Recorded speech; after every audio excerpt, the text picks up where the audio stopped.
In this video, I'm going to show you how to sign up your Bitom account. Press accept, enter your telephone number. You have to ensure you select the country you're from before adding your telephone number. Then they're going to send you an SMS on that telephone number you've registered. Sometimes it will either appear in your WhatsApp or your SMS, so ensure to check both of them. And as you can see, I've got it on WhatsApp, and type it in.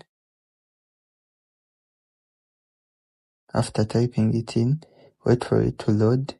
It will display all the profile pictures next.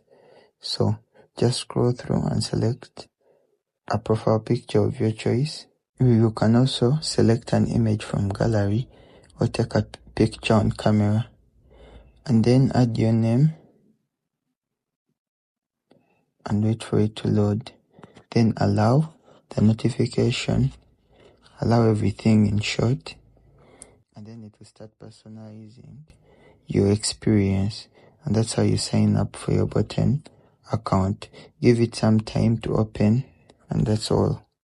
Thank you for watching. If you found this video interesting, please drop a like.